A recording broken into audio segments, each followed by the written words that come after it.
Southern states that once fought to maintain racial segregation are now banding together to promote civil rights tourism at sites including the building where the Confederacy was born and the motel where Martin Luther King Jr. died. 14 states stretching from Kansas to Delaware, including all of the Deep South, are joining to promote the U.S. Civil Rights Trail, which will highlight about 130 sites linked to the modern civil rights movement. The joint effort is being unveiled as part of the MLK holiday weekend. Individual Southern states have used such promotions for years, beginning with a Black History Trail launched by Alabama in the 1980s. But never before have they joined together in a single push to bolster civil rights tourism, said Lee Sentell, the leader of the effort. Everyone wants to showcase their landmarks. For the U.S.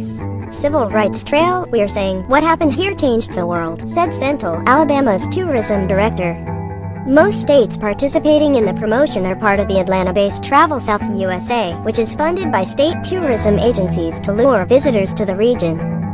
The organization has launched civilrightstrail.com and is placing advertisements in national magazines to promote the trail. Landmarks on the trail include churches, courthouses, schools, businesses and other sites that played a role in the civil rights movement in the 1950s and 60s, plus memorials and museums that document the period. Some of the sites on the list are familiar, like Alabama's Capitol. Delegates met in the white-domed building to form the Confederate States of America in 1861. And King spoke outside the building at the end of the Selma to Montgomery Voting Rights March in 1965. The trail also features the National Civil Rights Museum, located at the Lorraine Motel where King was assassinated in 1968 in Memphis, Tennessee, and the MLK National Historic Site in Atlanta. Other locations are less well known, like schools in Topeka, Kansas, that were part of the Brown v. Board of Education case that resulted in the U.S. Supreme Court decision outlawing segregated schools in 1954. Or Howard High School of Technology, part of another desegregation case in Wilmington, Delaware. The trail includes locations in Alabama, Arkansas, Delaware, Georgia, Kansas, Kentucky, Louisiana, Mississippi, Missouri, North Carolina, South Carolina, Tennessee, Virginia and West Virginia. It also features the District of Columbia, with attractions including the Lincoln Memorial, the National Museum of African American History and Culture, and the U.S. Supreme Court building. The trail is the product of a suggestion made 2 years ago by then National Park Service Director Jonathan Jarvis, who wanted historians to document surviving civil rights landmarks, Sentell said.